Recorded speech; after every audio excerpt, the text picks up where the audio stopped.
కమ్మటి రుచితో కొబ్బరి లౌజ్ అమృతం లాంటి రుచి అంటారు కదండి, అలా ఉంటుంది. అంత కమ్మగా ఉండే దీని తయారీ మాత్రం చాలా సింపుల్ అండి.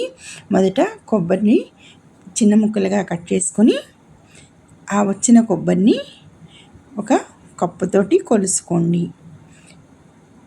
నాకైతే ఈ కొబ్బరి 2.5 కప్పుల వరకు అయిందండి. నేను నిండు కప్పు తీసుకుంటున్నాను, చూస్తున్నారు కదా. 2.5 వరకు 2.5 అయినాయండి. 2.5 కప్పుల కొబ్బరి అయింది. దీన్ని నేను స్టవ్ మీద ప్యాన్ పెట్టుకొని ఒక 1/2 కప్పు వరకు నెయ్యి వేసుకోవచ్చండి. నేను కొంచెమే వేసాను. వేసుకొని కొబ్బరిని అందులో వేసుకొని మీడియం ఫ్లేమ్ మీద ఒక 2 నిమిషాల పాటు వేగనివ్వండి. మొత్తం డ్రై చేయొద్దండి, కొద్దిగా 2 నిమిషాల పాటు మీడియం ఫ్లేమ్ మీద వేయించుకున్న తర్వాత మనం ఏ కప్పుతో అయితే కొబ్బరిని మెజర్ చేసామో అదే కప్పు తీసుకొని నేను 2 కప్పుల పంచదారని తీసుకున్నానండి. చూస్తున్నారు కదా, 2 కప్పుల పంచదార తీసుకున్నాను. ఒక 1/2 కప్పు వరకు బెల్లం తీసుకున్నాను. బెల్లం వేసుకొని చూస్తున్నారు కదా, తీసుకుని దీని అంతటినీ కూడా వేయించుకుంటున్న కొబ్బరిలో వేసుకోండి. ఇలా కొబ్బరిలో వేసుకొని మొత్తం అంతా ఒకసారి కలిసే విధంగా కలుపుకొని ఒక 1/2 కప్పు వరకు పాలు పోయండి.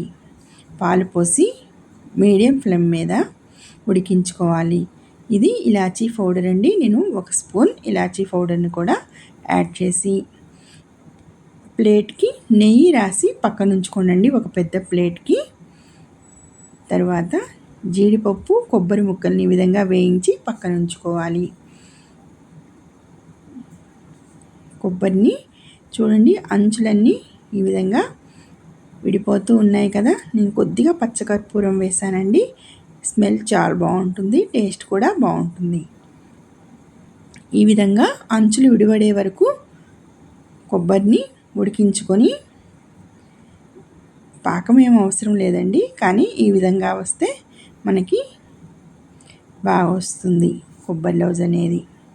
చూస్తున్నారు కదా, ఈ విధంగా ఉండగా వేయించి పెట్టుకున్న జీడిపప్పు, కొబ్బరి ముక్కల్ని కూడా అందులో వేసుకొని కలుపుకొని ఇందాక నెయ్యి రాసుకున్న పళ్ళెంలోకి తీసుకొని మొత్తాన్ని స్ప్రెడ్ చేయండి.